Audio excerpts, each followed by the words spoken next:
Perbedaan itu jangan menyebabkan kita bertikai, jangan menyebabkan kita berselisih, tetapi perbedaan itu rahmat sebenarnya. Rahmat. Ya, ikhtilaful ummati rahmah. Bahwa perbedaan pendapat di kalangan umatku itu adalah bagian.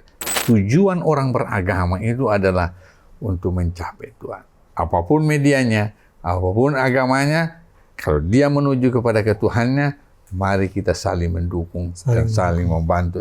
Masing-masing agama itu meyakini kebenaran agamanya. Saya ulang, masing-masing agama meyakini kebenaran agamanya.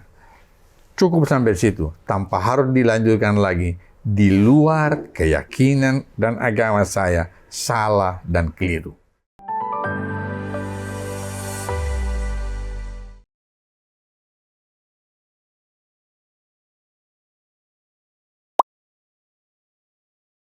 Assalamualaikum warahmatullahi wabarakatuh. Halo pemirsa Podcast NU. Alhamdulillah kita berjumpa pada Podcast NU kali ini. Dan alhamdulillah pada kesempatan kali ini kita sudah bersama dengan Profesor Kiai Haji Zainal Abidin. Untuk diketahui pemirsa Podcast NU, Profesor Kiai Haji Zainal Abidin merupakan salah satu anggota Ahlul Halli wal Aqdi. Jika teman-teman Podcast NU pernah melihat Muktamar ke-34 Nahdlatul Ulama tahun 2021 lalu, beliau Profesor Kiai Haji Zainal Abidin adalah pembaca dari keputusan Ahlul Halli wal Aqdi yang memutuskan siapa yang menjadi Rois Am untuk periode 2022-2027. Nah, selain itu beliau juga banyak berkiprah di masyarakat dalam berbagai bidang. Di antaranya selain beliau anggota Ahlul Halli wal Aqdi dan juga Mustasyar Pengurus Besar Nahdlatul Ulama, saat ini juga beliau sebagai Rois Syuriah Pengurus Wilayah Nahdlatul Ulama Sulawesi Tengah. Beliau juga aktif sebagai Ketua Forum Kerukunan Umat Beragama Sulawesi Tengah, Ketua Majelis Ulama Indonesia Kota Palu, kemudian beliau juga merupakan guru besar dari Institut Agama Islam Negeri Palu yang saat ini sudah berubah menjadi UIN Dato Karama Palu, atau Universitas Islam Negeri Dato Karama Palu. Jadi perbincangan kali ini yang akan membahas tentang Forum R20 tentu akan sangat menarik dan beliau merupakan narasumber yang sangat pas untuk berbicara mengenai hubungan antar umat beragama. Baik pemirsa sekalian dimanapun Anda berada, saya sapa terlebih dahulu Profesor Kiai Haji Zainal Abidin. Bagaimana kabarnya, Prof? Alhamdulillah, sehat walafiat. Ini kita sedang di Forum R20 ya, teman-teman, di arena. Dan Prof Zainal sudah tiba sejak kapan? Saya sudah tiba di lokasi di Hotel Bali Hyatt Denpasar, Bali sejak siang tadi. Sejak siang tadi, alhamdulillah. Kita sudah tiba sejak siang tadi dan alhamdulillah kita sudah bersama Prof Zainal Abidin dan kita akan berbincang tentang hubungan antar umat beragama ya teman-teman sekalian. Baik, Profesor Zainal Abidin, saya akan bertanya banyak hal terkait hubungan antar umat beragama yang tentu Prof juga punya banyak sekali pengalaman di FKUB dan di dunia akademik juga barangkali. Kita tahu R20 saat ini mengusung nilai-nilai agama yang akan dijadikan sebagai solusi untuk permasalahan yang ada di dunia ini, Prof.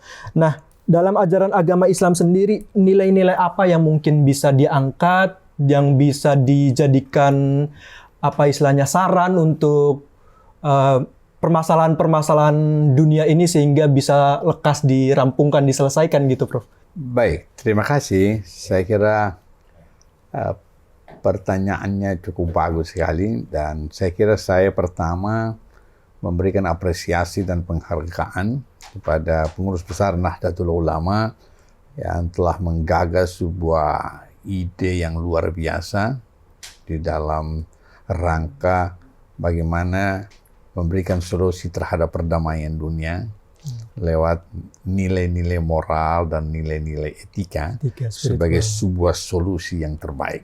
Dan saya kira ini bukan sebuah khayalan, tetapi ini sebuah ide yang luar biasa dan saya optimis suatu saat akan dapat terwujud. Amin, amin. Dan tentu kita berharap Gus Yahya dengan kemampuannya, Gus Sekjen dengan segala yang dimiliki akan memiliki hal-hal yang baik di dalam rangka mewujudkan ini. Yang kedua, terkait dengan pertanyaan apa nilai-nilai dari ajaran Islam yang bisa menjadi solusi terbaik. Dan saya kira faktor yang paling terpenting adalah bahwa ada prinsip kemanusiaan yang diajarkan oleh ajaran Islam itu. Jadi humanity, kemanusiaan itu adalah hal yang penting. Sehingga di dalam Islam kita bisa berkata, kalau Anda tidak bisa menghargai dan menghormati orang karena beda agama, Anda harus menghormatinya karena dia manusia ciptaan Tuhan yang sama seperti kita. Ini namanya prinsip-prinsip kemanusiaan. Dan ini diajarkan oleh agama. Saya kira ada ayat yang berkata, ya ayuhan nas inna khalaqnakum min dzakarin wa unsa wa ja'alnakum su'uban wa qawaila lita'arafu. Saya kira orang yang mengerti tafsir Al-Quran, apa arti lita'arafu itu kan? Saling mengenal, saling membantu, saling menolong. Ini prinsip-prinsip humanity, prinsip-prinsip kemanusiaan yang saya kira diajarkan oleh Islam. Dan praktek-praktek seperti ini sudah dipraktekkan oleh Nabi Muhammad Sallallahu Alaihi Wasallam. Dan saya kira PBNU lewat R20 ini ingin melanjutkan apa yang pernah dilakukan oleh Rasulullah Sallallahu Alaihi Wasallam dan pendahulu-pendahulu pendiri Nahdlatul Ulama Syekh Hashim Asy'ari. Saya kira juga berkeinginan bagaimana Islam itu bisa menjadi solusi terhadap berbagai persoalan-persoalan yang dihadapi oleh masyarakat dan dunia. Nilai kemanusiaan itu ya, Prof? Saya kira nilai-nilai kemanusiaan. Nah, saya juga kalau berbicara tentang kemanusiaan itu, Prof, ingat satu ayat itu, Prof. Iya. Walaqad karramna bani Adam. Mungkin Prof bisa menjelaskan terkait laqad karramna itu, Prof. Iya. Artinya ayat ini sudah menjelaskan kepada bahwa manusia itu memiliki kemuliaan. Dari kemuliaan yang dimiliki oleh manusia, maka kita juga harus memuliakan. Tuhan saja sudah memuliakan manusia.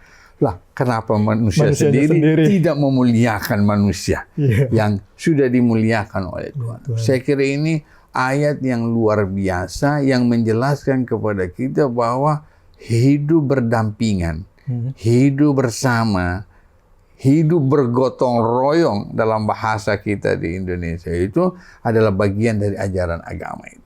Termasuk ayat yang disebutkan tadi bahwa Tuhan sudah memuliakan anak cucu Adam. Nah, ini lalu kita menghina, kita merendahkan, itu saya kira bukan bagian dari ajaran agama Islam. Dan prinsip-prinsip kemanusiaan itu adalah bagian dari semua ajaran agama yang ada. Jadi prinsip-prinsip kemanusiaan itu kasih sayang, ya kan? Itu juga prinsip dari ajaran semua agama. Semua agama mengajarkan kasih sayang. Semua agama mengajarkan kemanusiaan. Tolong menolong, bantu membantu. Kalau ada kemiskinan, ada kebodohan, ada keterbelakangan, itu tanggung jawab kita sebagai manusia.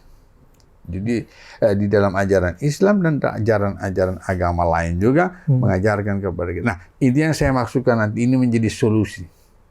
R20 ketika bicara soal bagaimana peran-peran agama, bagaimana agama memberikan kontribusi, dan bagaimana gagasan ini bisa diwujudkan, saya kira tidak terlalu sulit. Kalau seluruh tokoh agama menjelaskan ajaran agamanya dengan baik, benar, dan utuh kepada umatnya, maka umat akan sadar bahwa perbedaan bukanlah sesuatu yang membuat kita harus bertikai dan berselisih.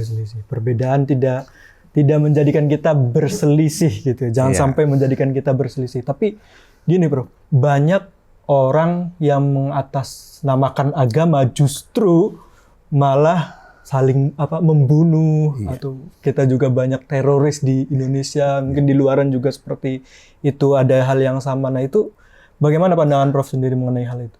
Iya, jadi kalau ada oknum yang menggunakan kekerasan atas nama agama, membela Tuhan atas nama agama, dan kekerasan yang dia lakukan sebenarnya bukan bagian dari ajaran agama. Bukan. Tetapi cara dia memahami ajaran agama yang dia sesuaikan dengan keinginan dia untuk melakukan sebuah tindakan, maka dia atasnamakanlah agama dengan melakukan tindakan kekerasan. Padahal tidak ada satu ajaran agama pun, termasuk ajaran Islam, yang mengajarkan kepada kita boleh menghilangkan nyawa orang lain tanpa proses. Harus diproses di pengadilan, terbukti orang melakukan kesalahan, itu pun harus dibuktikan berulang-ulang, baru dilakukan penghilangan nyawa seseorang. Jadi ajaran agama dan ajaran Islam itu tidak mau melakukan kekerasan atas nama agama, atau ingin membela Tuhan atas nama agama. Olehnya itu penafsirannya yang tidak tepat sehingga melakukan tindakan seperti itu. Penafsirannya dan cara mereka sesuai keinginan mereka sendiri. Sesuai gitu, keinginan mereka. Jadi itu salah penafsiran intinya ya. Nah, salah satu topik bahasan dalam R20 ini rekontekstualisasi ajaran-ajaran agama yang usang dan problematis, Bro. Banyak mungkin yang ajaran-ajaran agama, termasuk mungkin di Islam juga, itu sudah mungkin tidak menemui konteks yang sama di dunia saat ini, di zaman sekarang, di Indonesia atau di negara-negara yang lain. Tafsir keagamaan yang seperti apa yang mungkin dibutuhkan sekarang gitu, Prof, dalam konteks sekarang? Iya, baik. Saya kira memang teks-teks suci agama itu dibutuhkan penafsiran dan kajian ulang. Karena teks-teks suci dari agama itu tidak bisa bicara sendiri. Tetapi kita yang berdialog dengan teks-teks itu, sehingga teks itu berbicara. Kan begitu. Termasuk teks Al-Quran. Kalau kita tidak mengajak bicara, kita tidak menafsirkan teks suci itu, maka teks suci itu akan tinggal diam. Itulah sebabnya saya kira R20 kalau ingin melakukan reinterpretasi, kita mendukung itu. Karena apa? Kita akan sesuaikan dengan perkembangan zaman. Kita akan sesuaikan dengan perkembangan sains dan teknologi serta kondisi kehidupan masyarakat kita. Nah, saya kira reinterpretasi seperti itu kita lakukan. Penafsiran ulang terhadap teks-teks suci itu.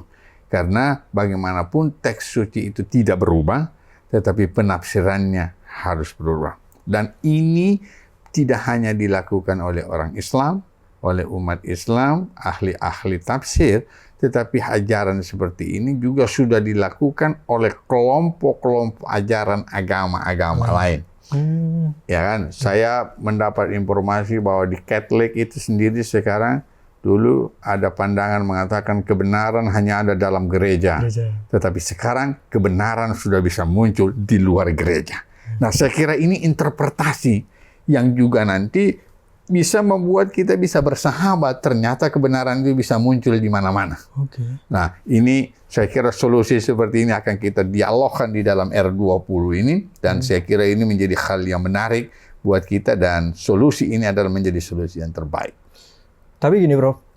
Menarik tadi pernyataan Prof soal penafsiran ulang terhadap teks-teks suci. Nah, banyak orang yang mungkin berpandangan bahwa teks itu ya harus dimaknai secara tekstual gitu ya, melihat kata-kata itu, Prof, tanpa melihat konteks. Nah, konteks di zaman dulu ketika teks itu lahir, dan konteks di zaman sekarang yang sudah berubah dengan kondisi di masa teks itu lahir sendiri. Nah, apakah penafsiran-penafsiran itu, Prof, boleh dilakukan di Islam sendiri? Penafsiran ulang seperti itu yang baru dan mungkin akan berbeda dengan ulama-ulama terdahulu yang sudah ada dalam kitab-kitab tafsir yang sudah tebal-tebal gitu ya, Bro? Gimana, Bro? Saya kira bagi mereka yang belajar agama Islam dengan baik, benar, dan utuh, soal penafsiran ulang itu adalah hal yang biasa. Lumrah ya, Bro? Lumrah, terjadi perbedaan pendapat ahli tafsir. Kitab tafsir kita sudah sekian ratus, bahkan sekian ribu banyaknya kitab tafsir itu karena perbedaan penafsiran. Gitu kan. Harus beda Imam Syafi'i dengan Imam Malik, soal wudu, itu karena penafsiran yang berbeda terhadap teks itu sendiri. Oleh itu kalau soal penafsiran di dalam Islam adalah soal lumrah dan biasa. Cuma masalahnya kita sekarang ada orang-orang tertentu menganggap penafsirannya yang paling benar. Oh, di luar penafsiran orang lain salah dan keliru. Ini yang tidak boleh. Penafsiran itu selalu kebenarannya menjadi relatif. Tidak boleh dimutlakkan. Tidak absolut. Tidak absolut. Tetapi kalau penafsiran adalah kebenaran relatif, kita pasti bisa berbeda ketika melakukan reinterpretasi ulang. Apalagi kita sesuaikan dengan kondisi kekinian kita sendiri. Misalnya soal hadis saja. Disebutkan al-a'immatu min Quraisy. Misalnya kan begitu. Ya, bahwa orang boleh menjadi pemimpin kalau dia bangsa Quraisy. Wah, di mana ini bangsa Quraisy di Indonesia kita bisa angkat menjadi sebagai pemimpin? Tentu kita akan melihat, kriteria bangsa Quraisy itu apa? Memiliki fisik jasmani yang kuat, memiliki keterampilan, memiliki wawasan. Kalau di zaman Nabi dia bisa menjadi orang ahli perang. Nah, hal-hal seperti itu namanya kita melakukan tidak hanya melihat teks, tetapi juga kita harus melihat konteks. Nah ini, jadi penafsiran ulang itu saya kira di dalam Islam bukan sesuatu yang tabu, yang tidak boleh itu dan tidak dibenarkan oleh Islam ketika kita menganggap penafsiran kita yang sudah paling disetujui oleh Tuhan atau disepakati oleh Tuhan. Tapi kalau Anda boleh menafsirkan, saya boleh menafsirkan, tafsiran itu adalah relatif kebenarannya. Relatif kebenarannya. Berarti kalau misalkan tafsiran itu memang relatif dan tidak mutlak benar, artinya boleh berbeda dan itu menjadi hal yang sudah biasa dan sudah tidak masalah gitu ya, perbedaan itu, Bro? Ya, saya kira perbedaan penafsiran, bahkan perbedaan dalam berbagai hal pun itu hal yang lumrah. Karena perbedaan itu adalah sunnatullah. Ketetapan Tuhan. Dan perbedaan itu juga menjadi hal yang membuat ada dinamika di dalam kehidupan kita. Buktinya di Islam, perbedaan itu dihargai.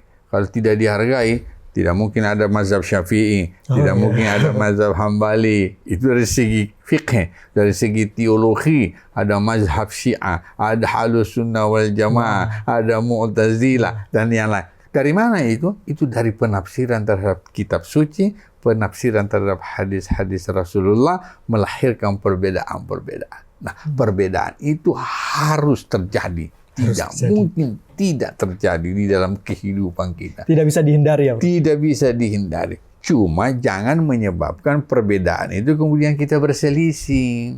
Tetapi perbedaan itu menjadi bagian kekuatan dan dinamika di dalam kehidupan kita. Bahwa memang Tuhan sendiri menghargai perbedaan. Nanti kita akan lanjutkan lagi bahwa setelah kita berbeda, jangan perbedaannya yang ditonjolkan. Tetapi persamaannya yang harus kita cari secara bersama. Titik temunya ya, Prof? Titik temunya. Dan saya mengharapkan betul, bahkan R20 ini kita akan mengedepankan persamaan-persamaan. Nah, kalau sudah nanti kita kedepankan persamaan kita di antara semua agama-agama, maka benar-benar agama akan menjadi solusi perdamaian. Nah, ini saya melihatnya seperti itu. Jadi salah satu hal yang penting adalah kedepankan persamaan-persamaan. Dan persamaan di dalam ajaran agama-agama lebih banyak. Lebih banyak daripada perbedaannya. Oh, lebih banyak. Olehnya itu yang kita lihat persamaan, jangan perbedaan. Perbedaan itu dihargai, dihormati, dimengerti oleh kita. Bahwa Kenapa bisa berbeda? Oh, ini penyebab, ini penyebab, ini penyebab. Kalau kita sudah mengerti kenapa berbeda, maka kita akan menghargai dan menghormati perbedaan. Lalu kita akan berkata, mengedepankan persamaan. Nah, kalau sudah mengedepankan persamaan, bahwa kita semua ajaran kasih sayang. Ada ajaran cinta, tolong menolong, bantu membantu, dan seterusnya. Itu ada persamaan-persamaan dalam ajaran agama. Menarik sekali. Jadi tidak usah menjadikan perbedaan sebagai jurang pemisah, tapi justru harus cari titik temu yang menjembatani perbedaan itu.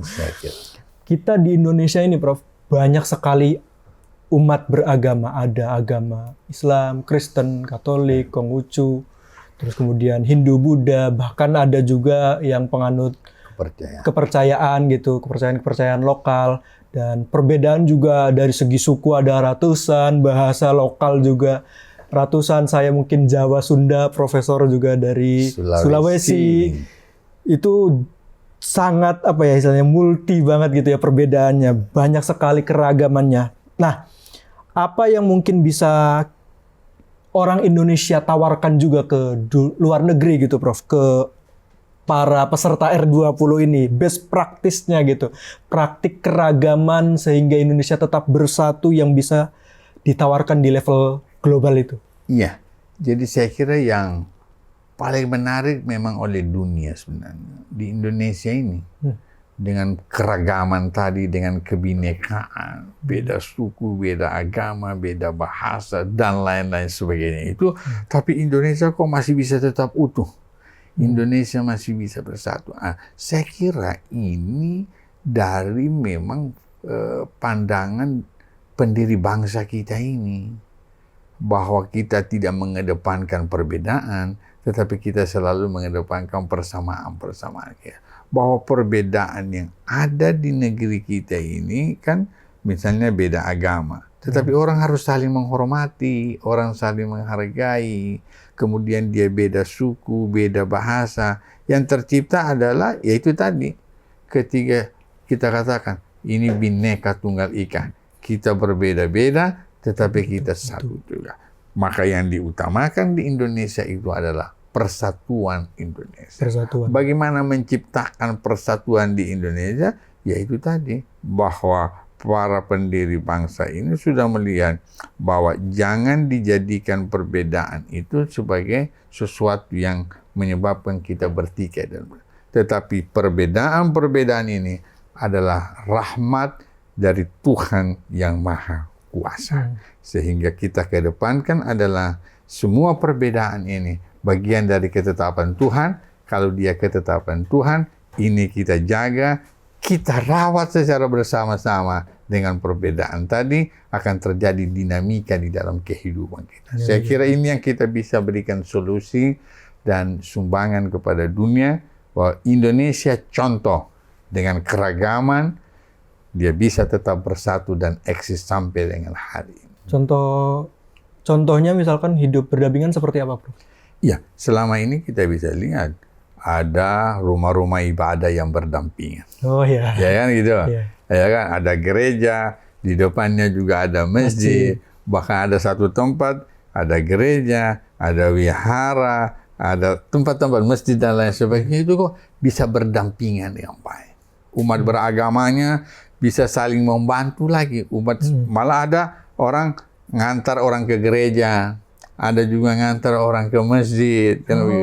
Nah, apalagi kalau kita lihat misalnya ada beberapa tempat waktu Idul Fitri kena hari Minggu. Dan harus salatnya jam 7 pagi. Sementara di gereja juga ibadah jam 7 pagi. Kalangan gereja biasa menunda. Kita tunda ibadah jam 7, kita lakukan nanti ibadah jam 9. Ini contoh-contoh yang toleransi yang luar biasa. Dan ini bisa kita katakan sebagai contoh-contoh yang bisa kita bawa di R20 ini. Bahwa bagaimana toleransi di Indonesia, bagaimana kebinekaan di Indonesia, tetapi persatuan kita tetap terjalin dengan baik. Nah ya, saya jadi ingat soal yang diceritakan Prof tadi di Istiqlal misalnya ada gereja juga katedral. Yang parkiran gerejanya bisa jadikan tempat jamaah masjid. Sebaliknya yang jamaah Masjid Istiqlal juga Masjid Istiqlal bisa jadi tempat parkiran ketika misa Natal gitu ya, seperti itu, Prof. Nah, mungkin dari situ apa yang mungkin bisa digali lebih jauh, Prof, dari hubungan tempat-tempat ibadah yang berdampingan seperti itu di Jakarta, ada kita di Bali juga yang tadi ceritakan Prof, Puja Mandala ada 5 tempat ibadah berdampingan gitu. Nah, itu apa makna yang bisa digali lebih jauh dari situ? Itu artinya bangsa Indonesia ini menghargai dan menghormati perbedaan. Itu karena dia saling menghormati, dan itu bagian dari budaya bangsa kita. Bagian dari budaya bangsa kita. Selain memang semua ajaran agama seperti itu juga bagian dari budaya bangsa kita yang suka menghormati dan menghargai walaupun orang yang berbeda dengan kita. Dan saya kira ini yang perlu kita kedepankan di mana-mana, bahwa perbedaan, sekali lagi saya bilang, perbedaan itu jangan menyebabkan kita bertikai, jangan menyebabkan kita berselisih, tetapi perbedaan itu rahmat sebenarnya. Ya, ikhtilaful ummati rahmah. Bahwa perbedaan pendapat di kalangan umatku itu adalah bagian.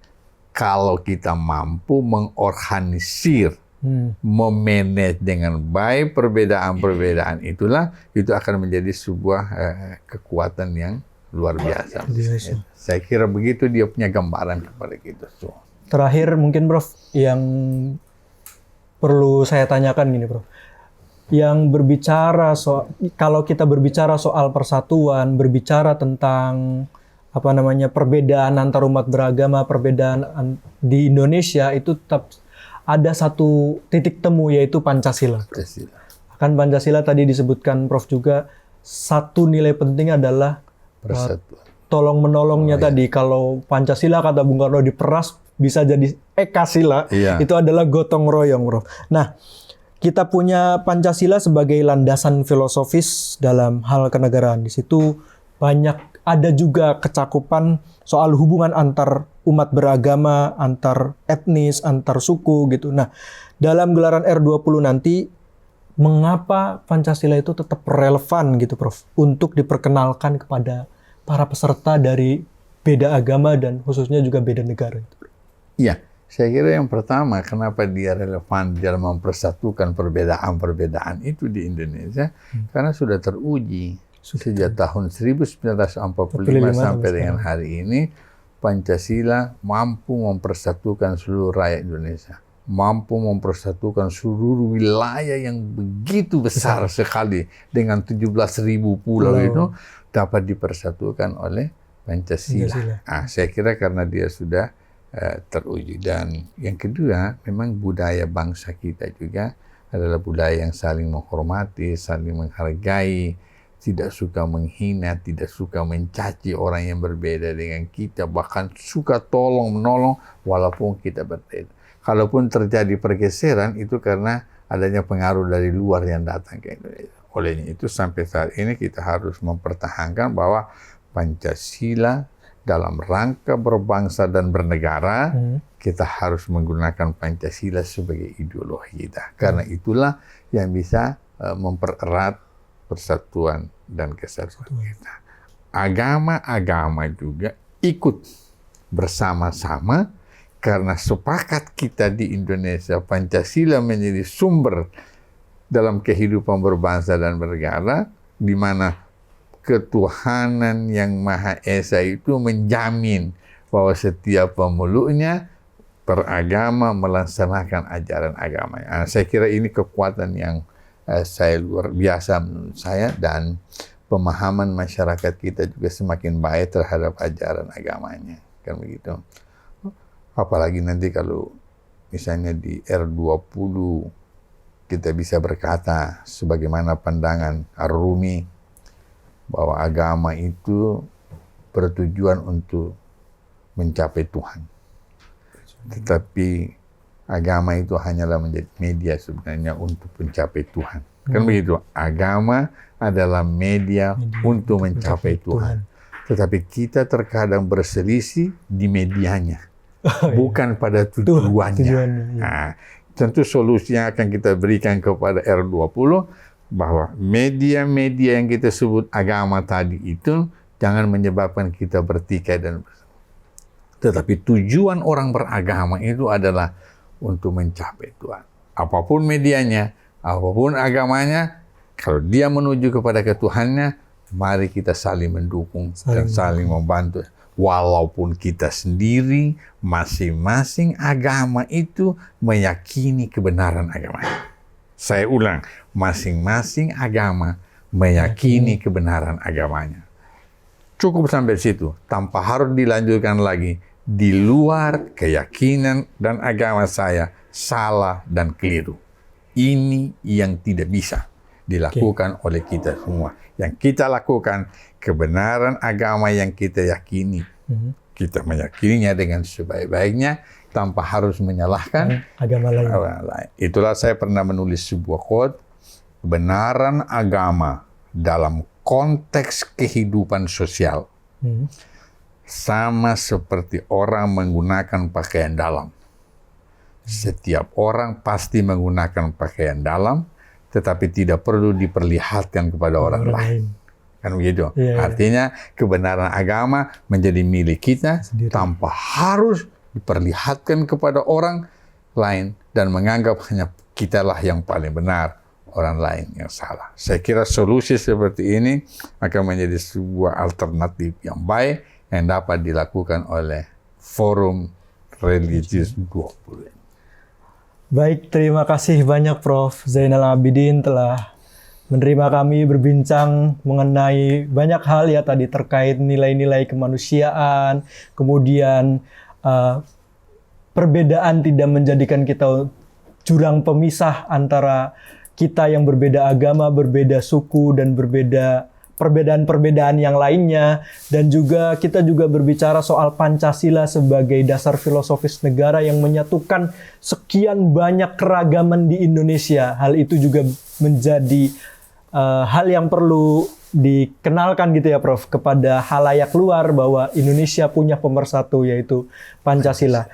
Demikian, terima kasih Prof. Zainal Abidin dan juga terima kasih kepada para pemirsa semua yang telah menonton podcast NU pada kesempatan kali ini. Semoga apa yang kita bisa sampaikan, bicarakan bersama, diskusikan bersama tadi dapat bermanfaat dan menjadikan harapan-harapan kita juga bisa tercapai di R20 dan aplikasinya juga bisa diaktualisasikan oleh peserta di berbagai negara dengan berbagai ragam agamanya.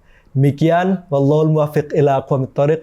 Wassalamualaikum warahmatullahi wabarakatuh. Waalaikumsalam warahmatullahi wabarakatuh.